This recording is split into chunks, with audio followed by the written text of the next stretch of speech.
need a station. Yeah, you need to tell them, hey guys, can we? I need y'all to back up. So we need to sorry, Grace, can I stay here or no? No, they need you guys to move behind this because President Erdoğan. Okay. It's a good thing we knew this. Yeah.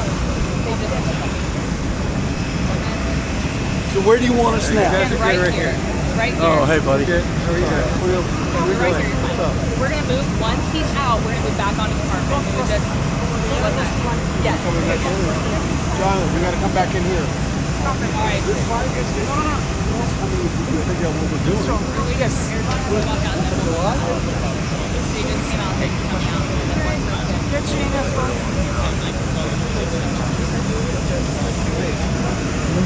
How's it going? Stay low. Stay low and turn me out.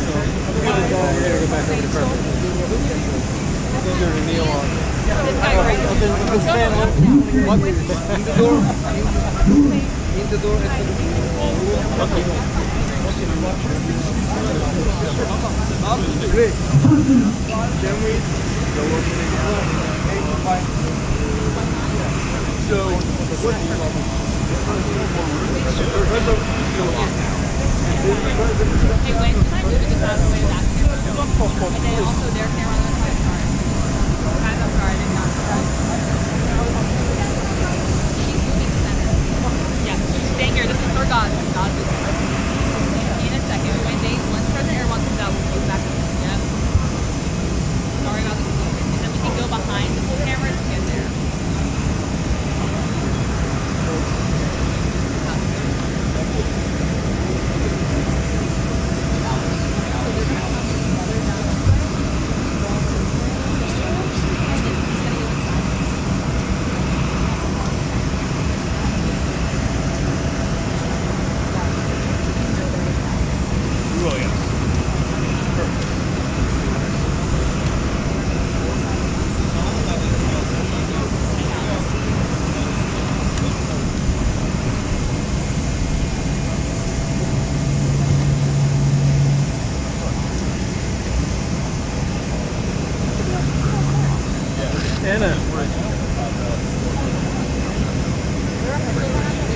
Anna, where's John? I'm here. It's this guy back there. They're Erdoğan's officials. He's following. I told them that you guys are following. White shirt hat, yeah. He's right here. Here again. How are you?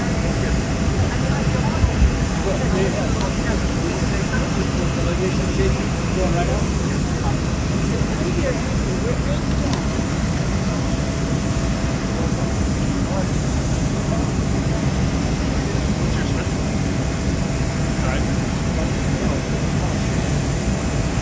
Not here. You know where the John? That's what I actually can't see. I don't see him. I don't hear anything. I only saw you. Gözler.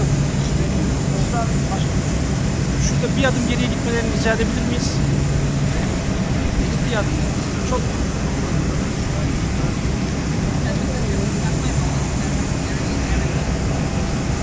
Right.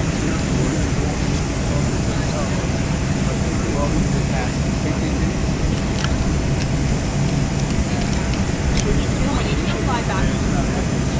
Just behind this white line. Only one or two steps. I've got one right here. Got one. Another PDP. Yeah. It's in the big pocket, not the little.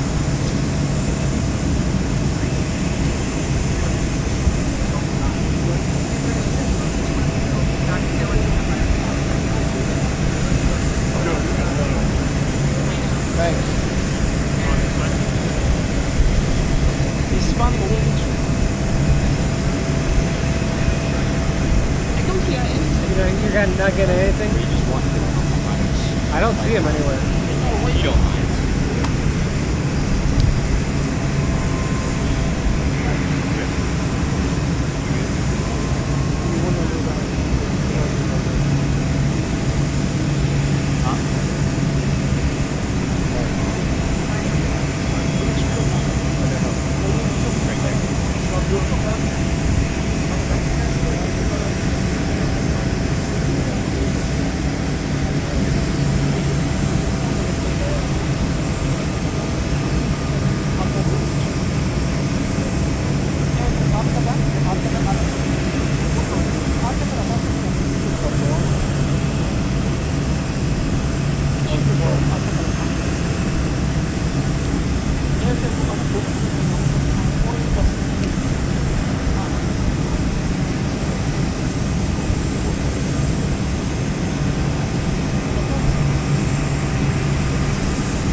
Sam.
Staying right here.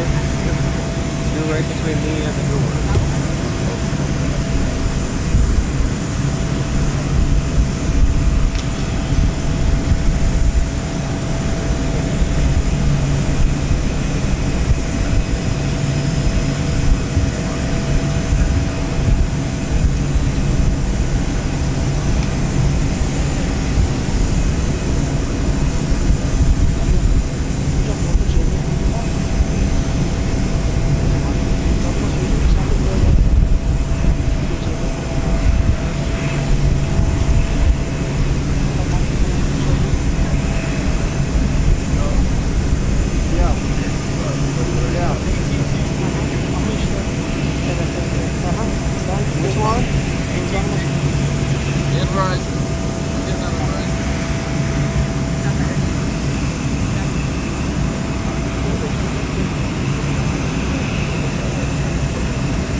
go.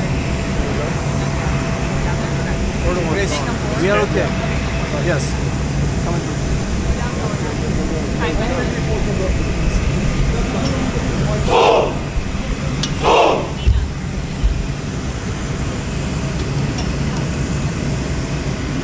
Kameranın önünde durmayın.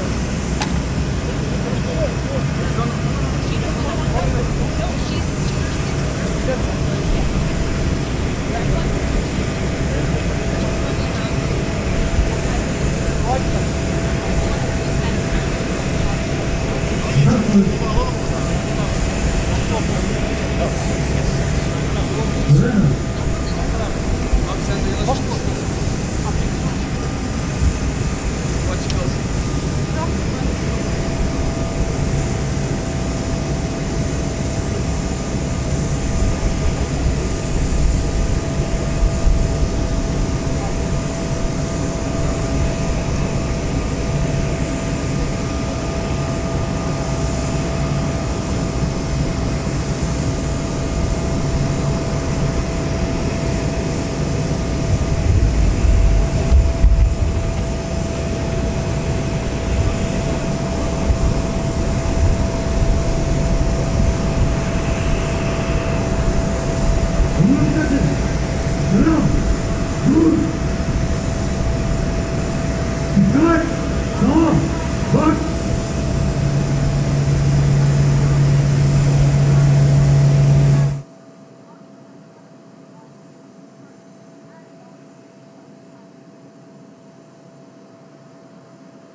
Right.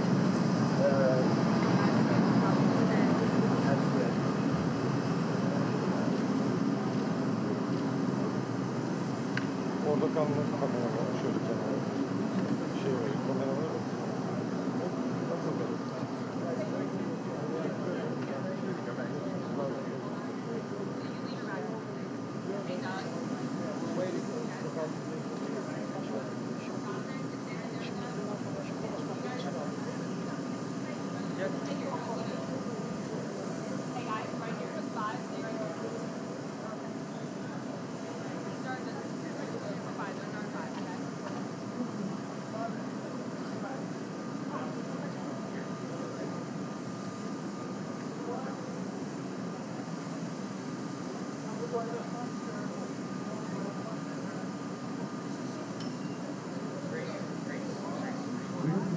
Back over there with everyone else.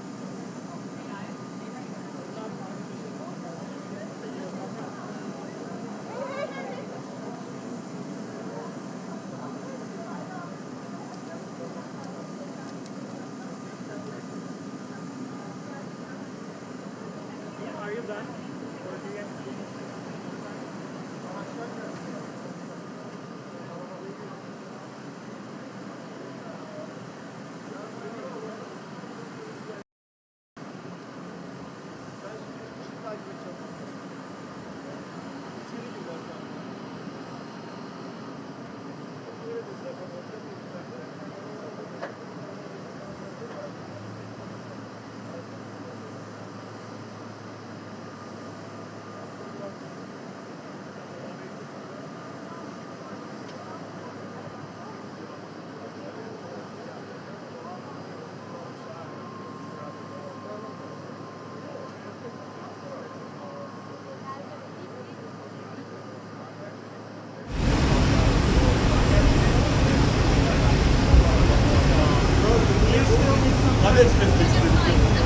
Vallahi gördünüz geri gelmediniz.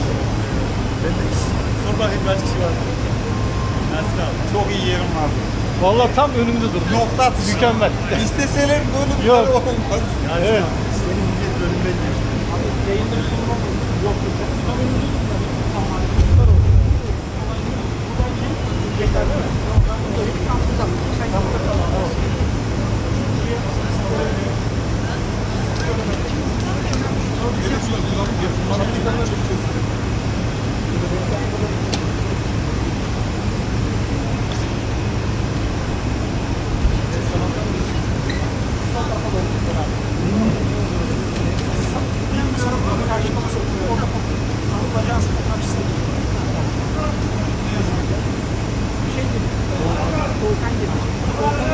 Arkadaş var, çalışan mesaiye gelen. Abdullah herhalde. Şişko olan bu yapmış. Osman. Ya kusura bakma böyle bir Detay çalışıyorum zaten. sıcaktan nasıl ifade edeceğimizi şaşırdım. Sakız çiğneyen şoför ve Amerika bayrağı. Onlar abi normal.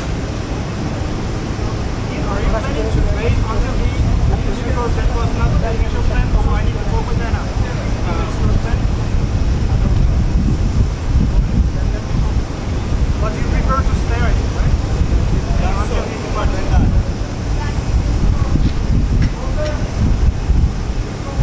Hüseyin abi ne yaptın? Ah diye geçirseler beni yukarı alsam. Bırak olur diyor.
Silahlı Kuvvetleri Onur kıtası bir tarafta Osmanlı.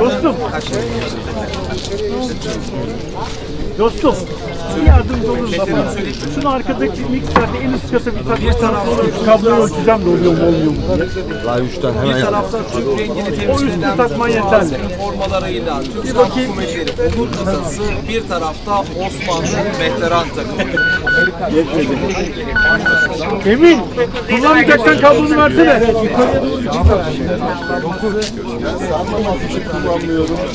Tamam o zaman boş ver, tamam. Al çıkart sana zahmet ya. Vereyim mi? Yok çıkart. Nerede? Yok vereyim mi size? Bir tarafta Türk, bir tarafta Türk'ü temsil eden bazı renkleriyle Türk Silahlı Kuvvetleri Onur kıtası, bir tarafta Osmanlı veteran.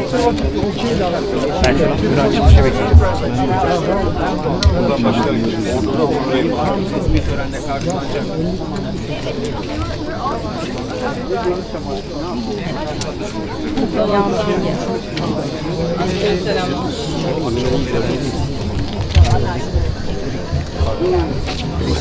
Merhaba, askere bakın.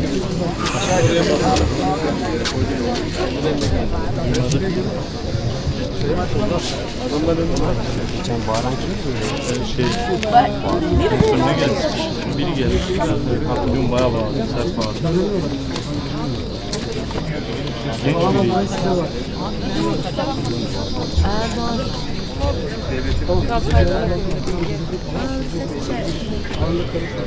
Tamam zaten orada havaalanı. Cumhurbaşkanlığı bünyesinde gerçekleştirilecek resmi tören için hazırlanılan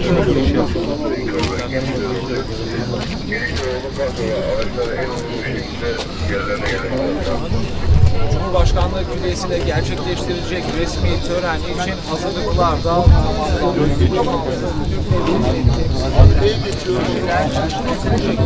Korumalar orada arkadaşlar geldi. Aslan görmemişler.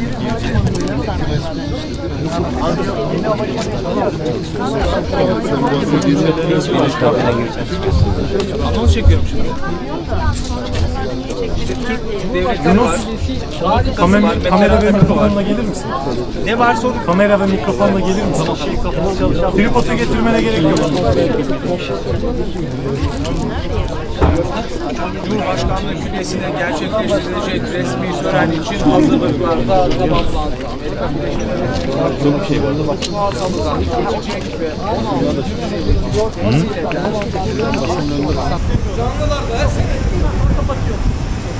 Kapatıyoruz. Tamam.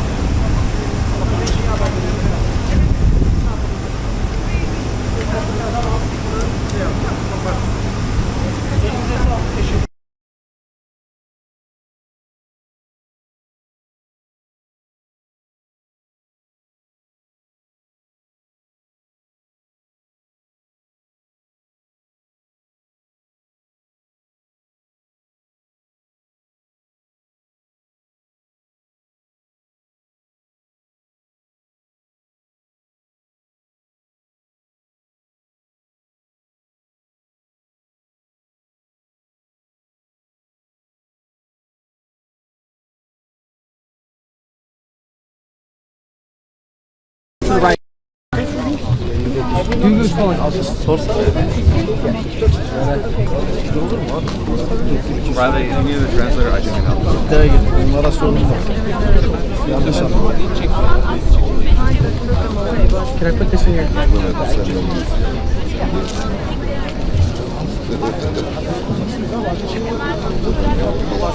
You definitely have people, they're claiming that because they reached a safe spot, so they put it out there. Who's claiming? That guy. They're on our spot. We also have people on our spot. So it's like, this is not new, this has been planned, so it's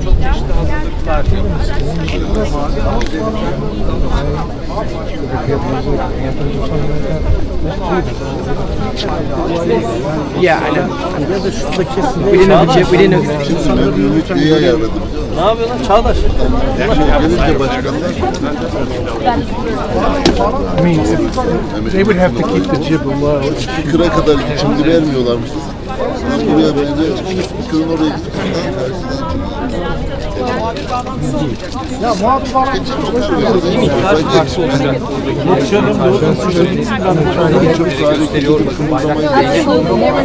How far up are they? Like, Well, could they be lower? if they lower, it will help. Let's say like this Those guy two, on the yes. ladder. He said no ladder, definitely no ladder. He's got a ladder. He's got. Okay, so let's go back to your place and I'll walk. Abi, bağlantı yapacaksan abi senin kameranı sil, arkadakileri kapatırsın, platforma çıkarsın. Ama göremiyorum ki. Abi zaten göreceğin yer senin burası abi. Buradan önünü göremiyorsun. Ya sen platforma çıkar, platforma çıkar. Bağlantı yapanları yukarı çıksın abi. Canlı verecek olanları. Abi yukarı çıkar. Şey yapayım, muhabir bağlantısı yapanlar platformdan yapsın. Abi İza canlı da basacak mı? Ha sen canlı yayın yapacaklar kalsın. Ben bir tane anons çekeceğim. Tamam anons çekenlerin hepsi yukarı çıksın. abi. Biz de canlı yapıyoruz. Abi şunu indir abi. İndireceğim. Tamam. Hadi yukarıdan göreyim diye yaptım. Abi göremezsin abi. Şimdiye kadar hiçbir şey göremezsin. Evet abi. Adam görmüyor haklı abi. Abi hiçbiri görmüyor. Muhabir bağlantısı yapacaklar platformdan yapsın. Geri kalan canlı yayıncılar burada kalsın. Muhabir tamam. Ya canlı mı? Muhabir gitmiş. Tamam. Muhabir bağlantısı yapacaksanız yukarı. Abi indir abi bu kamerayı. Herkesin şeyini indir.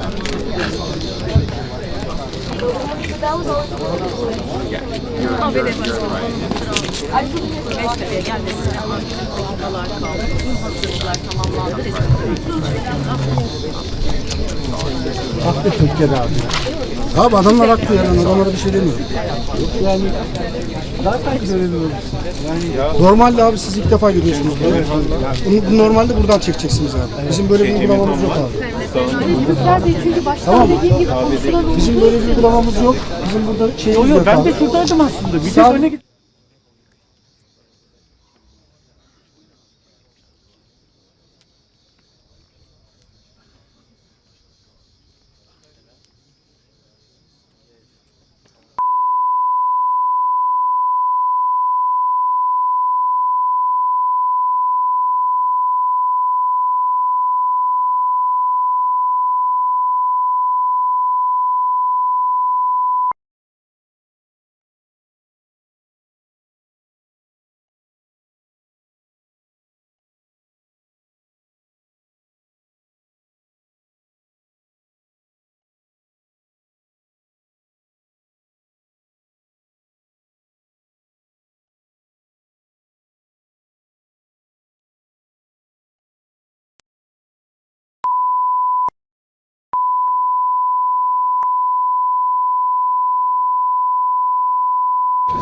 Fatih.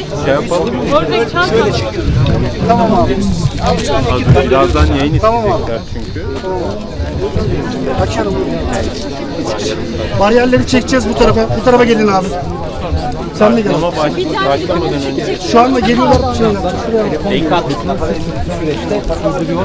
Başka önemli kritik noktada Ukrayna-Rusya savaşı bir NATO zirvesi gerçekleşiyor başkent Ankara'da. NATO'nun odaklandığı yoğunlaştığı bahsediyor.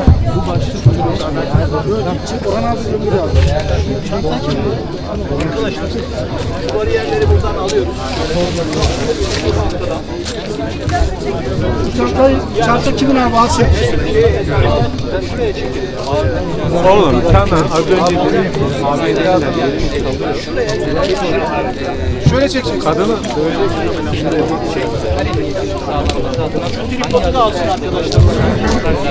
Arkadaşlar bu kimin? Yoksa senin yerin şuraydı. Şey yaptı biliyor musun? Emin abi. Senin çant anlamam ki oğlum. Senin çantayı da bir tuttu kendi kağıdını koydu. Şuraya kadar getirin abi. Şuraya kadar. Yaklaştır abi. Aşağı kimse inmesin abi. Aşağı inmeyecek şekilde abi. Aşağı inmeyecek şekilde. Fikir abi. Açalım siz buraya gelin. Fikir abi. Abi sen de tamam abi. Tamam abi. Hey. Aynen böyle. 5 dakikaya gelmesine hazır dakikalar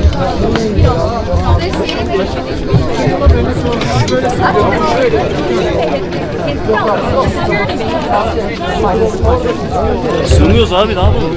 Herhalde bir gel. Yok abi. Kanka şunu uzatsana. Yok mu? Bu mu? Abi burada bırakıyor mu? Tamam şimdi inebilirsiniz. Kameralar değişti. Abi kameramanlar yukarı çıksın. Ya çık nereye çıkıyorsan çık. Yukarı çıkın abi. Kameramanlar yukarı çıksın. Ya Türkiye sığmıyor. Yunus. Artık yapacak bir şey yok.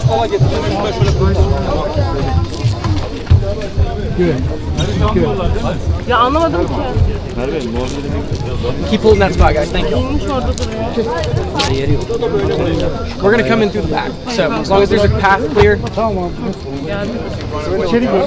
we are gonna need to step down and be able to come off the roof. So I'm gonna pull this out.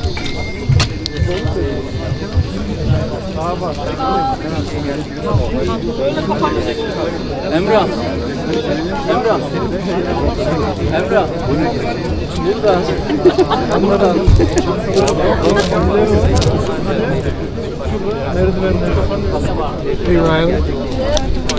Hey Riley, are they going to stand on the top step and I'm trying to work on that for do you. anthems? Okay. So please be ready to move if so. Okay.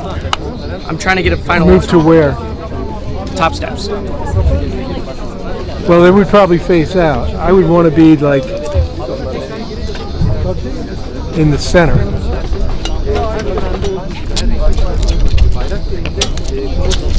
I mean, I can get it from here as long as that jib stays out of the way. I know. Let me just. Okay.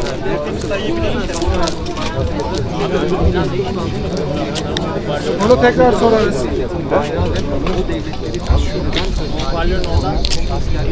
Merdivene sıralandığını görüyoruz. Bizden normalde uniforma giyen askerlerin The thing is, Riley, Elizabeth, hey, y'all hold that, please. here's the issue with moving. Networks are going to be taking me live, and they won't know. I know. I'm talking about prior. I'm just waiting on an answer. I see. Yeniçeriler buradalar. Yeniçeriler topçulardan oluşuyor, tefecilerden oluşuyor, yakıcılardan, tefecilerden ve serden geçicilerden oluşuyor. Yani Donald Trump'ı Yeniçeriler karşılayacak. Mümkün. Yeniçerilerin hemen bitimindeyse bir mehter takımı var. O mehter takımının da bir yazılıp yapmayacağı takip edilmiş olacak. Zira bu törenlerde platforma konuk devlet başkanı ve cumhurbaşkanı çıktıktan sonra önce milli marşlar okunuyor. Milli marşların ardından tören kısmını selamlıyor. Konuk devlet başkanı o sürede mehter marşı olacak mı? Nasıl bir tören akışı gerçekleşecek? Bizler de burada takip ediyor olacağız. Bu soruların hepsine cevap veriyor olacağız. Hızlı uçacak demiştik. Bu sürekli olan bir protokol değil. Amerika Birleşik Devletleri Başkanı'nın karşılanması sırasında uygulanacak. Benim de yaklaşık 7 yıllık Cumhurbaşkanlığı muhabirliği tecrübem boyunca ilk kez şahit olacağım bir nokta olarak kayıtlara geçecek elbette. Gözler Trump ve Erdoğan'ın Cumhurbaşkanlığı külliyesine gelmelerine çevrilmiş durumda. Basının ilgisinin, rağbetinin çok yoğun olduğunu bir kez daha vurgulamamız gerekiyor. Zira 3 katlı gördüğüm kadarıyla bir platform kurulmuş durumda buraya. Hem Amerika Birleşik Devletleri'nden hem de Türkiye Cumhuriyeti'nden çok sayıda basın mensubu burada. En son bu kadar kalabalık basın mensubunu Papa'nın Türkiye'ye ziyaretinde olmuştu. Cumhurbaşkanının da havaalanından çıkışının çok yakın olduğu bilgisini de bir kez daha paylaşmak isteriz buradan size. Artık dakikalar sonra Trump ve Erdoğan'ın gelmesi bekleniyor. Cumhurbaşkanı Erdoğan dönem konuklarını havaalanlarında karşılar. Genelde Arap Yarımadası'ndan gelen konuklarını havaalanlarında karşıladığını anımsıyoruz. Ki onlar da genelde Cumhurbaşkanı'nı havaalanında karşılar. Bu kez Cumhurbaşkanı Erdoğan havaalanında Amerika Birleşik Devletleri Başkanı'nı karşılıyor. Bu önemli, için önemli. Çünkü Trump Erdoğan sayesinde geliyorum vurgusunu sık sık yapmıştı. NATO zirvesine katılımı konusunda negatif olduğunu, hatta nötr olduğunu tahmin ediyorduk, biliyorduk dünya kamuoyunda, ancak Cumhurbaşkanı Erdoğan'ın ev sahibi olması ve davetin doğrudan ondan gelmesi dolayısıyla kendisinin bizzat katıldığının altını çizmemiz gerekiyor ve Amerika Birleşik Devletleri'nden gelen bu açıklamaların yaklaşımın ardından Cumhurbaşkanı Erdoğan'da konuğunun yeni açılışı yapılan, geçtiğimiz ay açılışı yapılan havaalanında Trump uçaktan indi. There's a Turkish flag on one side, and on the other side there's an American flag, but I can't even see the flag. It's right by that column. So in order to get that shot, I would have to be down there somewhere. I'm not sure that we've made negotiations for that, but let me go talk to Riley and this jump. Türkiye'nin en büyük devlet konuk evi Meksika'da NATO zirvesi için inşa edilmişti. NATO zirvesi dolayısıyla Türkiye Cumhuriyeti'ne Ankara'ya gelecek devlet ve hükümet başkanı Or behind that row of flags. Yeah, I think he wants a Riley's So that I going to can talk shoot about a head-on. down while they're, so I can get them coming up, and then when they stand, I can turn and get them. Air Force One adını alırlar. Air Force One'ın rengi genelde mavi ve beyazdı, ancak Trump bu kez o uçağı kendisi dekore etmiş, rengini kendisi belirlemişti. Alışıla gelmiş olanlar farklı kırmızı tonlarda, lacivert tonlarda bir Air Force One gördük ve Donald Trump'ı taşıyacak olan The Beast ya da servismanın söylediği adıyla Cadillac One adı verilen araçta yine onu hazır bekliyordum. Bakalım Cumhurbaşkanı Erdoğan ve konuğu beraber gelecekler mi? Aynı araca binecekler mi? Bu soru önemli. Buradaki protokol, Türkiye Cumhuriyeti'ndeki protokol şöyle işliyor. Cumhurbaşkanı Erdoğan konuğuna bir araç tahsis ediyor. Tahsis edilen o araçla buraya geliyor. Bakın hemen sağ tarafta rica edeceğim. Platformun üzerine TRT7'de çıktı. Milli İstihbarat Teşkilatı Başkanı İbrahim Kalın'ı, sol tarafında Hazine ve Maliye Bakanı yanlış görmüyorsam Mehmet Şimşek'i ve ortada da Milli Savunma Bakanı Yaşar Güler'i görüyoruz. Bu isimler ikili görüşmenin yanına gelecekler. İkili görüşmede Cumhurbaşkanı Erdoğan'a eşlik edecekler. Bunu ifade etmemiz gerekiyor tabii ki. Genelkurmay Başkanı'nın da keza yine burada olduğunu ifade etmek gerekiyor. Törene verilen öneminde ne kadar büyük olduğunu bir kez daha hatırlatmak gerekiyor. Burada Milli İstihbarat Teşkilatı Başkanı İbrahim Kalın, Bakanı Yaşar Güler ve Hazine Mehmet Şimşek burada olacak. Bu isimler niçin önemli? İstihbarat önemli, istihbarat paylaşımı önemli. He's going to get to the top of the stairs shooting down, and then I'm I mean, they're not going to say anything, right? Milli Savunma Bakanı burada askeri işbirliği Riley, I'm just waiting on an answer. I'm going to push him there. They're not going to say anything, are they? No, it's just ayrıca silahlı kuvvetlerinin güç kabiliyetlerinin artırılması için hava kuvvetlerinin ihtiyacı olan belki F-35 sürecinde gelinen son durum ne olacak? Türkiye'nin bir F-16 talebi vardı. O talepte gelinen son durum ve bu başlıkları Yaşar Güler'in de hem muhatabıyla ele almasını bekliyoruz hem de ihtiyaç halinde Cumhurbaşkanlığı Amerika Birleşik Devletleri Başkanı'nın kurmaylarına bu konuda dönmesi gerekiyor. Bu dönüşlere dair de açıklamalarda bulunacaklarını bekliyoruz. O toplantı sırasında Hazine ve Maliye Bakanı Mehmet Şimşek burada ekonomik ilişkiler konuşulacak muhakkak. 100 milyar dolarlık bir ticaret hedefi var. Türkiye ve Amerika Birleşik Devletleri arasında. Hali hazırda 40 milyar dolara yakın bir çerçevede ilerliyor Türkiye'nin Amerika Birleşik Devletleri ile ticareti, ancak bunun artırılabilmesi adına 100 milyar dolarlık hedefe ulaşılabilmesi adına hangi ek adımlar atılabilir? Bu sorunun cevabı önemli. Hazine ve Maliye Bakanlığı'nda burada olduğundan hareketle konunun özellikle maliye boyutunun da, ekonomi boyutunun da, ticaret boyutunun da ele alınacağını tahmin ediyoruz elbette. Bu kritik görüşmede artık hazırlıklar Cumhurbaşkanlığı Külliyesi'nde tamam. Cumhurbaşkanlığı Külliyesi'nde gerçekleşen önemli bir törene tanık olacağız biz. En son 2009 yılında bir Amerika Birleşik Devletleri Başkanı Türkiye Cumhuriyeti'ne resmi ziyaret yapmıştı. Bu resmi ziyaretten sonra bir kez daha Donald Trump geliyor. En son Obama gelmişti. Trump'ın ilk döneminde gelmemişti. Biden bir ziyarette bulunmamıştı Türkiye'ye. İkinci döneminde Donald Trump Türkiye Cumhuriyeti'ne bir ziyarette bulunuyor. Resmi ziyaretin üzerinden 17 yıl geçti. Obama 2015'te G20 için gelmişti ancak bir resmi ziyaret kapsamında değildi bu. Bu bilgiyi de burada hatırlatmamız gerekiyor. 21 tane top atışı yapılacaktır bu törende. Zira A tipi karşılamaların hemen hemen hepsinde biz bu top atışlarını görüyoruz, konuğun şerefine yapılan top atışlarını. Amerika Birleşik Devletleri Başkanı için de benzer bir sürecin işletileceğini aktarmamız mümkün. Tören düzeni biraz farklı.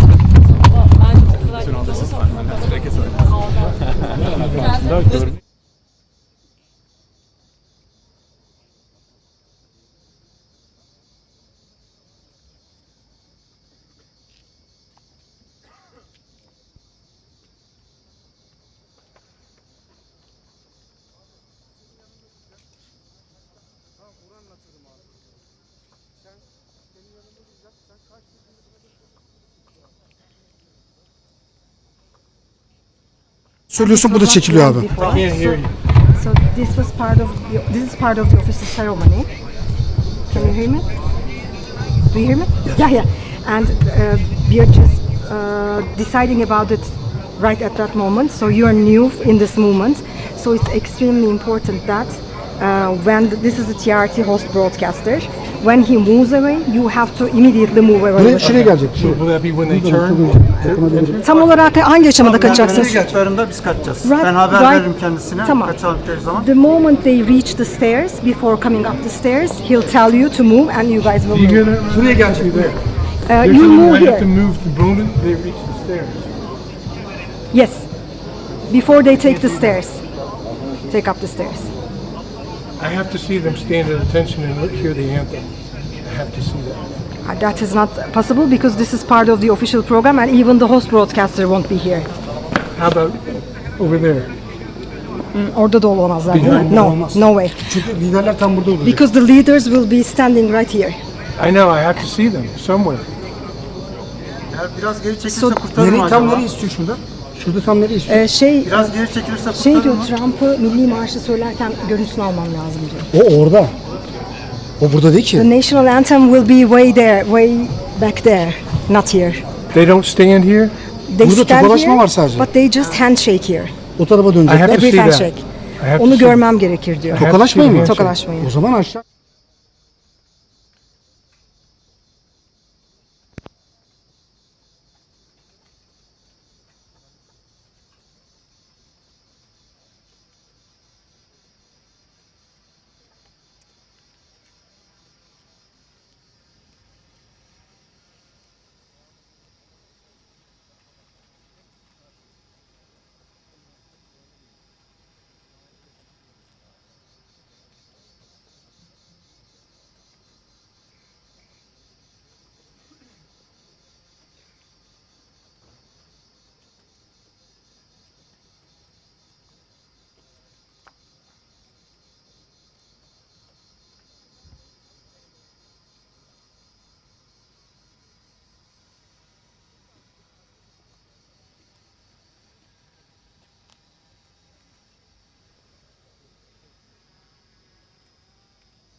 Abi bunun zoom bile gitti ya.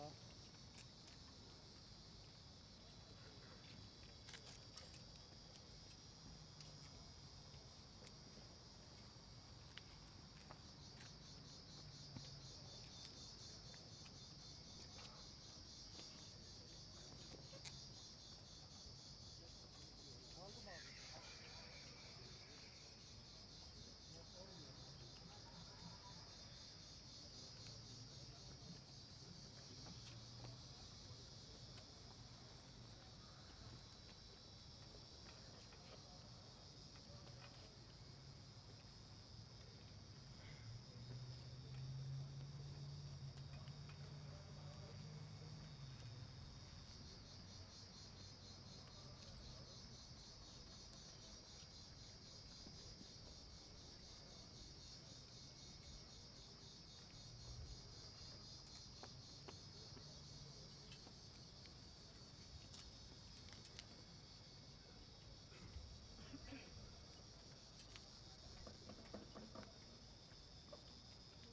Metin abi. Söktüm abi.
Bunu şarj ediyor.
misafir havalimanından çıktı arkadaşlar.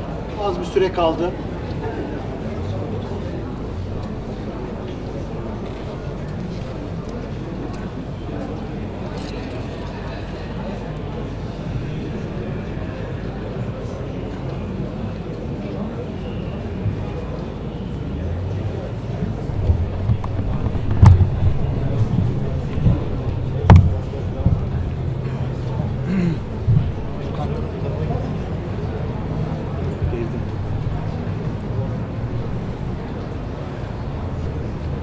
Biraz bekleyelim, sonra şey yaparız.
Hüseyin, beyefendi giriş yaptı mı? Değil mi? Girdi beyefendi. Trump çıkış yaptı, haberi geldi. Tamam.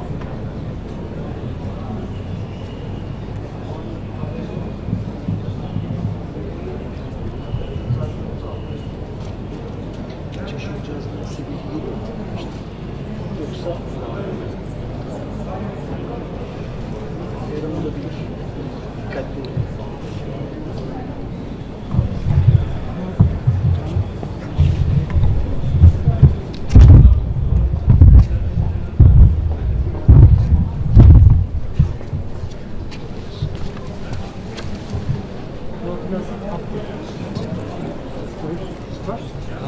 İyi bağlı. İyi bağlı.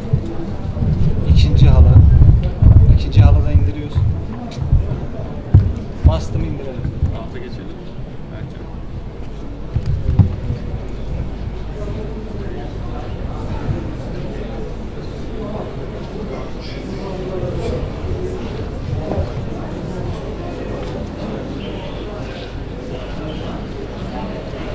Anlaşıldı efendim. Şu an bu Devlet Demiryolları Köprüsü üzerindeler.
Başkanım.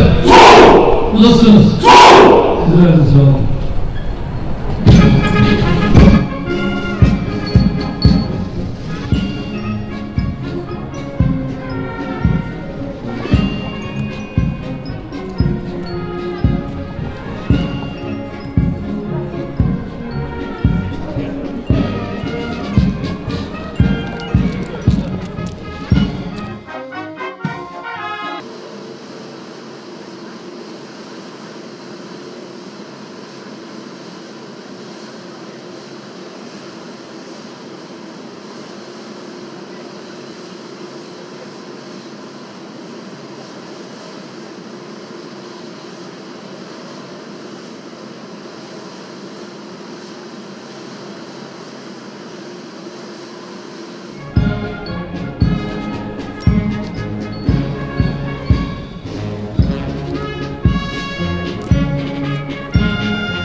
Direktion! Zu!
With all due respect, you need to be quiet. Thank you. So sorry.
US side,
Öncelikle NATO Liderler Zirvesi'nde değerli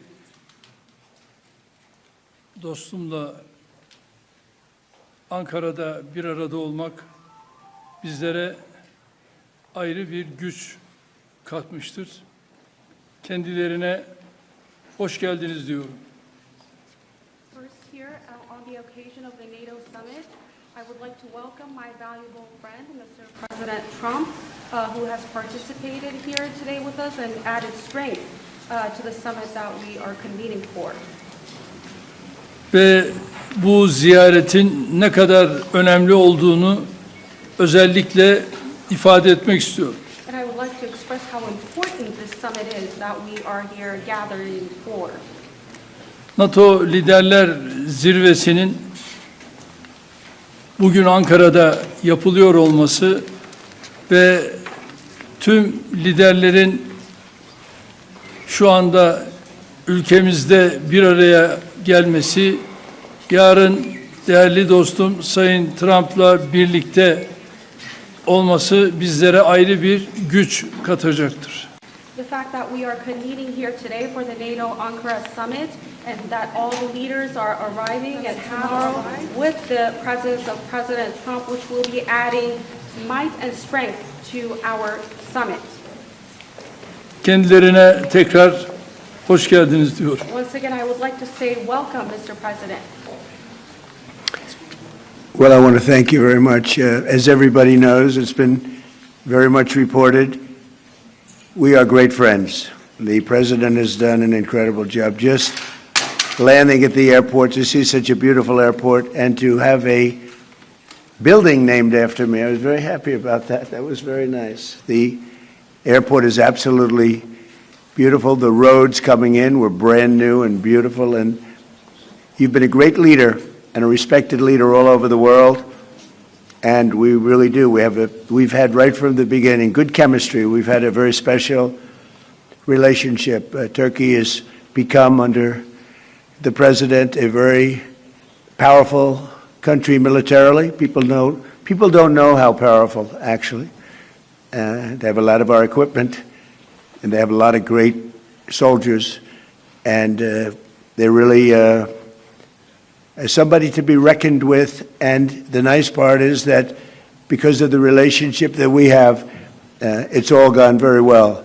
I just want to say that I have a lot of respect for the president, and I think it's really to the benefit of both countries. We're going to be talking today about trade. We're going to be talking about other things having to do with the military, lots of different things. Probably we'll mention Iran, where we have essentially decimated their military. They cannot have a nuclear weapon. And we're going to have some very good discussions. But we do a lot of trade with Turkey. We make great things, and they make great things, and we've had it's had a very big impact on both of our countries. So I just want to tell you that it's an honor to be with you, and we're going to have a lot of good meetings. We're going to have good dinners, good food. We're going to have a good time, but mostly we're going to have a lot of work, and we're going to do good things for our countries. Thank you very much, Mr. President. Thank you. Sayın Cumhurbaşkanım, havaalanına kadar geldiniz. Çok teşekkür ediyoruz o yüzden. Çok uzun süren bir dostluğumuz var biliyorsunuz. Son derece saygı duyduğum, yakın bulduğum bir insansınız. Buradaki buluşmalarımızda, görüşmelerimizde 3 konudan bahsedeceğiz. Askeri, ticari ve bir de İran konusundan bahsedeceğiz. Gerçekten çok güçlüsünüz. Çok güçlü askeri ve silah sanayi açısından çok güçlü bir yerdesiniz şu anda. Dolayısıyla teşekkür ediyorum ve çok iyi bir vakit geçirdiğinize inanıyorum. Thank you. Very much. Okay. Mr. President, are you going to sell F-35s to Turkey, and what about the legal restrictions? Well, it's a decision we're going to make. We have a very good relationship. I would think that many people, I can tell you, many people, including the people sitting right here, thinks, why wouldn't we do that? We have a better relationship with Turkey, and Turkey's been in many ways much more loyal than other countries that we think would be loyal. So, yeah, it's something certainly we would consider. It's a great plane. It's the best, currently the best plane by far.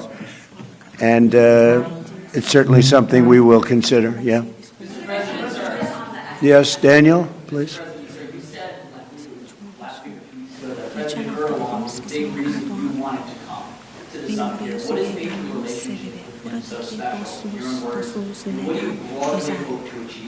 You never know why a relationship is special.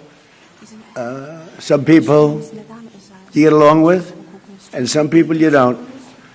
Sometimes you get along with the toughest people, like him, and sometimes you don't get along with the weakest, most pathetic people. You just don't get along. Maybe you don't respect them, but from the day we met, we got along. We had a pastor, as I remember, his name was Pastor Brunson, and it was a very big thing, and it was very traumatic. He was sentenced to a long-term prison sentence, and I felt he was innocent, and I called. Other people called. They got nowhere. I called the president, and he released him immediately. It was something that the evangelical community will never forget, and because he was a good man, Pastor Brunson. So, just things like that, we just it's always worked out. And I think it's been from the very beginning, from the first moment. I said it before, it's a chemistry that works between us. There are those that I don't have a good chemistry with, I will tell you that. And we work that out too. Mr. President, are further troop drawdowns in Europe are you likely to announce further troop drawdowns in Europe? Say it? Are further troop drawdowns in Europe likely? And are you satisfied with the progress that NATO allies have made? Well, we're going to see. I was very disappointed with NATO. And frankly, if it weren't held in Turkey, where my friend happens to be a very strong leader, a very strong person, it's possible that I wouldn't have attended. I felt I had to attend because of the fact that, I know he's gone all out. It was a big thing to have NATO come to Turkey or any place else. It's a big thing. But we weren't treated well because we did something in Iran. We don't need anybody's help. I didn't even want their help. But before I asked, they said they wouldn't be there. And we've invested trillions of dollars in NATO. Why? To protect European countries and others, Canada, etc., but to protect people, countries from, generally speaking, it used to be the Soviet Union, now it's Russia. And I say that's fine, but you would think that they'd be very willing to do something to help us, and they really weren't. In the case of the United Kingdom, the Prime Minister, I guess he's no longer there, maybe because of this. It was a very unpopular thing he did. He said, no, we'll help after the war is over. I said, I don't need that kind of help. We didn't need any help at all. And in a way, I was testing people. I was testing to see whether or not they'd be there, because I've long said that we helped them, but I'm not sure that they'd be there for us. And Italy turned us down, and Germany turned us down, and France turned us down. And it's okay. But, why are we spending hundreds of billions of dollars and they're not there for us? We've always been there for them.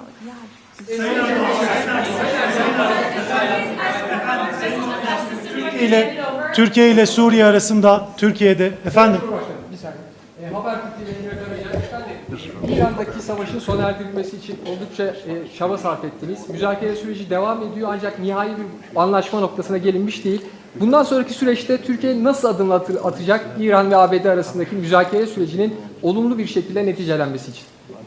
Bu süreçte yine aynı şekilde bizler İran-Amerika ilişkilerini nasıl bir düzleme kavuştururuz? Onun gayreti içerisindeyiz. Elimizden geleni yapmak suretiyle dünya barışına bir adım atalım diye gerek şahsım, gerek arkadaşlarım hep birlikte çalışacağız. Gazze'yi sormak isterim ben sizlere.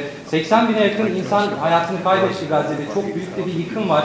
Ateşkes sağlandı ama yer yer bu ihlaller devam ediyor. Ateşkes ihlallerinin önlenmesi için, insani yardımların Gazze'ye girebilmesi için, ayrıca Gazze'nin yeniden inşa edilebilmesi için önümüzdeki süreçte ortak atabileceğiniz adımları değerlendirecek misiniz muhatabınızla?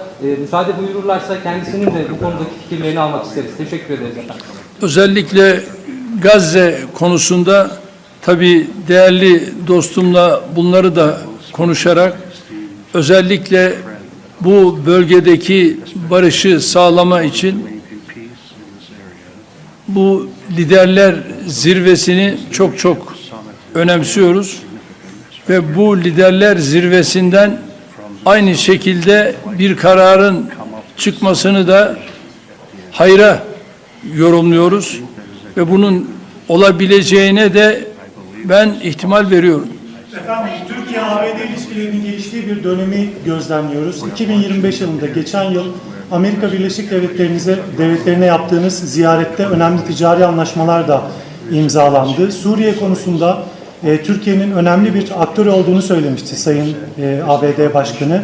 Şimdi yeni dönemde gelmeden önce de Sayın Trump bir sürprizle geliyorum ifadesini kullandı. F-35'i, Kaan savaş uçaklarının motorlarını konuştuk. Acaba gündeme gelebilir mi şeklinde. Siz bu sürprizin ne olduğunu düşünüyorsunuz? Türkiye bugünkü görüşmelerden sonra istediğini alabilecek mi? Teşekkür ederim. Tabii F-35 konusu biliyorsunuz bizim için yeni bir konu değil. Ve bunu bizler Amerika ile daha önce de görüştük. Ve biz 5 uçağı da sözünü aldık ve Sayın Trump'ın bu konuda bize ayrıca sözü var ve şimdi de bu liderler zirvesinde yapacağımız görüşmelerde F-35 ile ilgili kendilerinden bu daha önce aldığımız sözün ben geleceğe yönelik olumlu şekilde test ettiğimizi biliyorum ve bu konuda da Sayın Trump her zaman sözünün arkasındadır. Burada yine inşallah F-35 konusunda bu liderler zirvesinden hayırlı bir karar çıkacağına inanıyorum.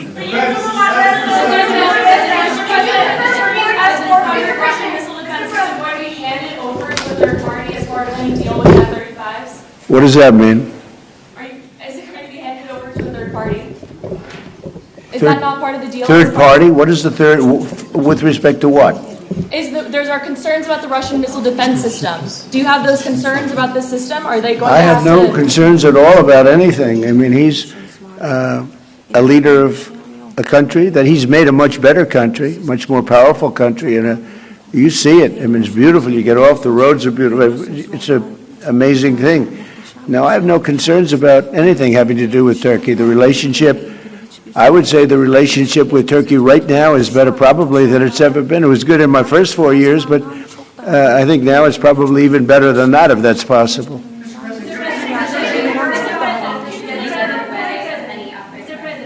Sir, U.S. military and Turkish military constitute a really strong and large military base for NATO. Are we expecting further defense cooperation out of this bilateral meeting, out of this NATO summit here in Ankara? Well, we're going to find out when I go there. We're going to find out. We're going to be having meetings. I'm very friendly with many of the leaders. You know, some of them are new. We don't know them. But, you know, I've been doing this for now sort of a long time. If you count the 4 years where we had a rigged election, you know, I was very much into politics then too. But I spent the first 4 years, I spent 4 years in a little different state. And then we've had an amazing, probably the best year maybe ever had by an American president. When you look at the economy, we have the greatest economy we've ever had. We have $19 trillion, $19.2 trillion to be exact, being invested in the United States. That's 7 or 8 times more than it's ever had. It's a world record, not just a U.S. record. And I just read where, in fact, coming over, I was in the car with those beautiful horses, those great riders, those great soldiers, and it came over the wires that Toyota is moving out of Mexico into the United States and building one of the biggest truck and car plants ever built. It's amazing. That's what tariffs do, if properly used. And so we've never had a more exceptional economy or potential economy. There's never been anything like it.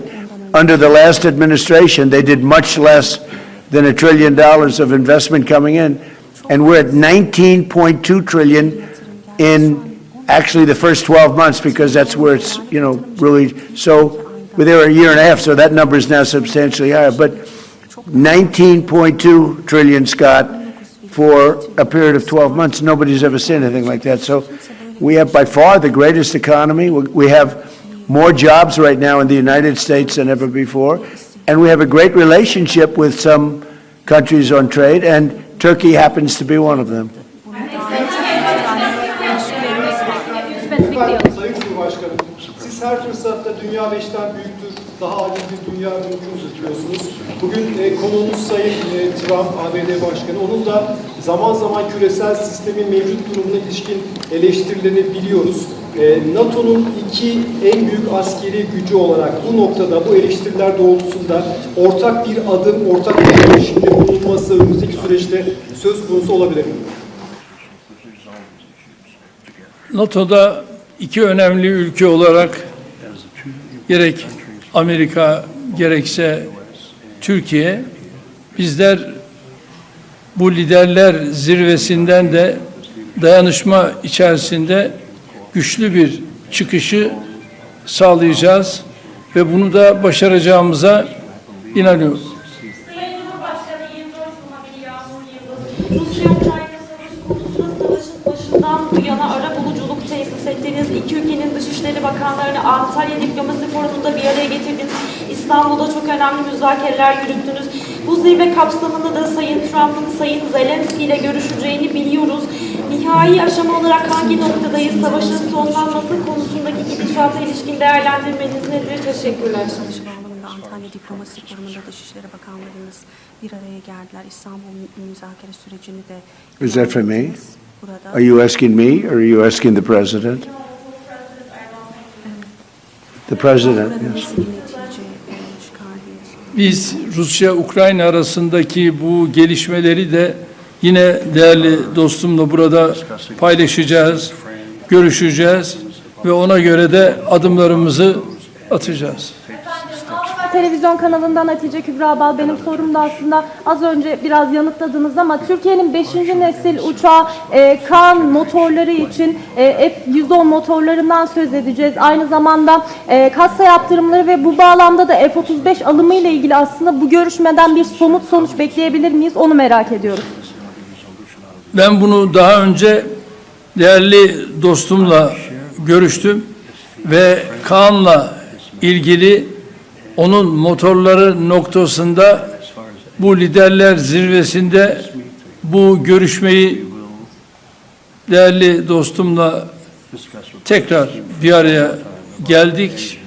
Onu görüşeceğiz ve inanıyorum ki bununla ilgili bize verdiği müjdeyi burada da tekrar edecektir ve bu müjdeyle de herhalde liderler zirvesinde kendisine teşekkür edeceğiz. You know, I might add that Turkey bought planes. It's the best plane. But they bought planes from the United States. And when you buy a plane from the United States, if there's engine rehab and other things that are done to engines, there's various things that happen, including just maintenance. I think we have an obligation to maintain engines and help them maintain engines. When you buy a plane from us, what are we going to do? Say you're buying a plane if the engine needs work or if the engine has to be rehabilitated or even upgraded somewhat? But I think we have an obligation to do that. What are you going to do? Say, I'm not going to do that? Look, Turkey's been, I know, you know, a lot of people don't agree, although I think with time they're starting to Turkey has been a great ally for us. Turkey could have gone on the side. They know Iran very well, and they know the problems with Iran. But they've been very instrumental, along with a couple of other countries, of helping. They could have gotten into the fight. You know, I hear some people saying about their relationship with Israel. They could have gotten into the fight. They're a very powerful military nation. They didn't do that. Maybe they didn't do that because of me, but they could have gotten into the fight on the other side. They are a nation that's been very, very good, and I can speak for myself as president. They've been extraordinary in many ways with respect to our relationship, including trying to end the war with Iran, or whatever you call it. It's not even a war, it's a military operation. It's a denuclearization. That's really what it is, of Iran, because I don't think he wants to see them have a nuclear weapon either. I'm pretty sure of that. In fact, I'm totally sure of that. So, but when they buy a product from us, whether it's a plane or anything else, when it's time for maintenance, I think don't we have an obligation to help them? What are we going to do? Say we're not going to let you use the product that you spent a lot of money in buying? And especially when it's been somebody that frankly has been more helpful to the United States than many other more traditional countries.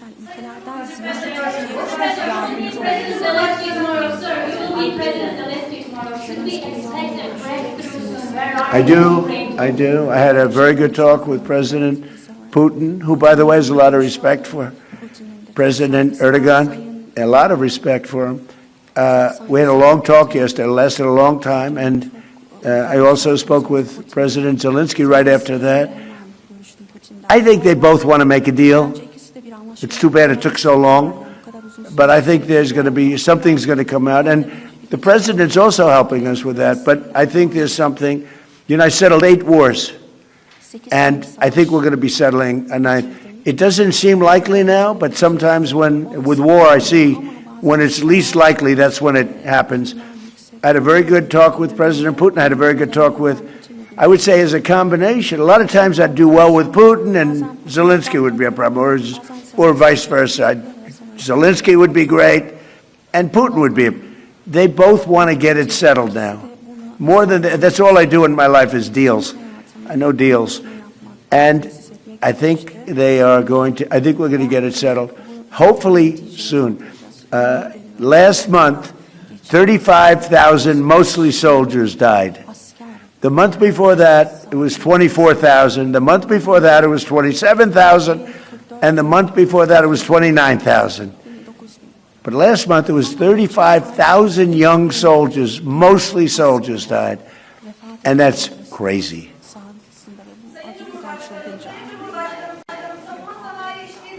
Bahsediyoruz ancak savunma sanayi işbirliğimizi sürdürebilmemiz için Amerika'nın katsa yaptırımlarını da kaldırmış olması gerekiyor.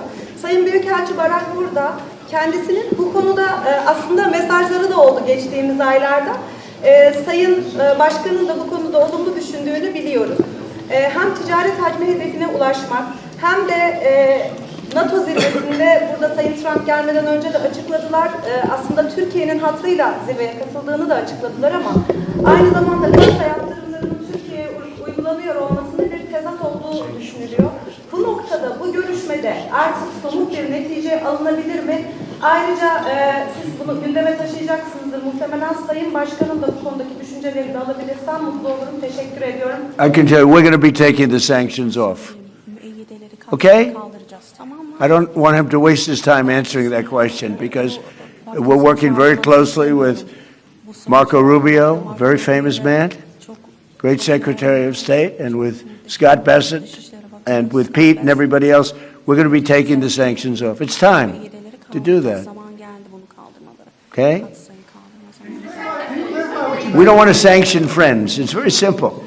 There's plenty of people we can sanction, and we are sanctioned. We don't want to sanction friends. And because of the president, you know, we have a very good relationship with the new leader of Syria, and he's done an amazing job. In a year and a half, he's pulled the whole country together. And I have a very great relationship with him. And somebody said, well, he's pretty rough to put him there. I approved him along with the president. We were the two that really wanted him. And he's done a great job. He's done a great job. He's pulled it together. Not an easy job. Post yesterday with respect to Prime Minister Maloney, that True Social post with the restraining order. Oh, I don't know. I think she's a nice person, actually. We've had a good, we had a bad relationship. It became a little bad because she refused to help us. Again, I didn't put a heavy press on her, but she refused to get involved with the Hormuz Strait, or you could also say just Iran. She refused to get involved. So it soured my relationship with her a little bit. But I like her. I think she's a nice person, actually. But I think she made a mistake. You know, they get a lot of their oil from, we don't get any of our, we have a lot of oil. The United States has more oil than anybody. And when you add Venezuela to it, it's like we have far more oil than anybody. We don't need the straits. We do this because we think it's an important thing to do. But she just wasn't there for us. And I wasn't happy about that. You can imagine, I wasn't happy about that.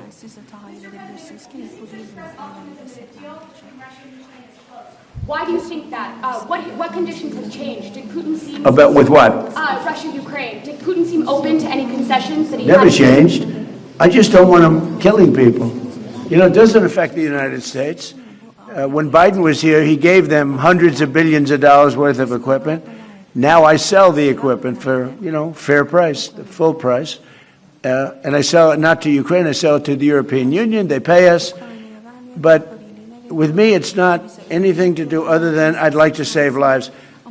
You have 25, 35, 30. One time it hit 41,000 a month souls. They're dead. They leave their mother in Ukraine. They leave their mother and father in Russia, Ukraine. They wave goodbye. And a week later, they're dead. It's crazy. And I would like to see, it doesn't affect us. It's really, you know, it's far away. It affects Europe much more. We're there to help Europe, but it doesn't affect the United States. We have an ocean in between. But, you know, it's just, I can't stand watching what's happening. I've seen the pictures of those battlefields, and it's a drone war. It's a war of drones. It's a whole new technology, and we're actually the leader in drones now. We have the most sophisticated drones, but people wouldn't believe how violent it is. And I've seen the battlefields. They send me pictures. I actually want to say, don't send them to me. Pete, this man right here sends me pictures. Pete Hegseth. And I said, Pete, you know what? Doesn't help to look. I've never seen anything like it. It's carnage. And it should stop. Open to any concessions to end the war? Did we open to any concessions to end the war in your call with them? I get along very well with both, and we're going to get it settled. And President Erdogan's helping us get it settled, as he's helping with Iran.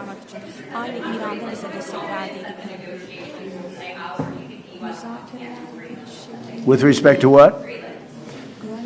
Well, that's what hurt my relationship with NATO, because Greenland doesn't help Denmark. Denmark doesn't spend money to really help Greenland, but it's an important part for the United States. And it's surrounded by China ships and Russian ships. And that's not going to happen. The ships it's not going to happen. It was Greenland that, and it continues to be, that should be controlled by the United States, not by Denmark. And when they wouldn't go along with it, and with all the money we spend to help them with Russia, and we don't have to spend any money, we could remove all of our soldiers out of Europe.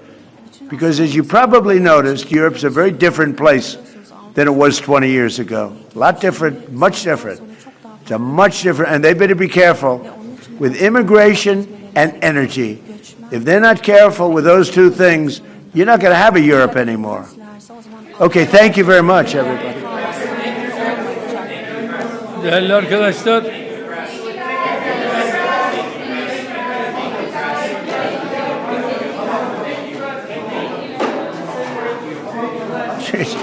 One thing, it's amazing.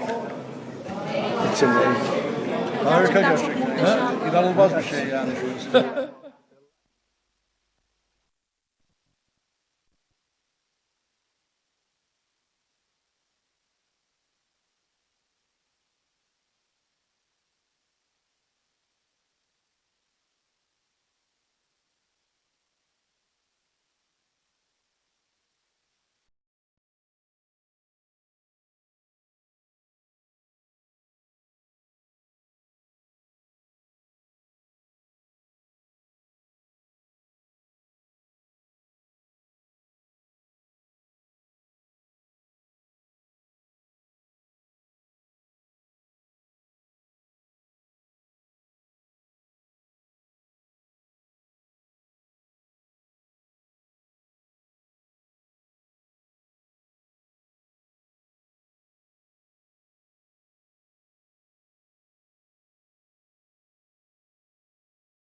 Şimdi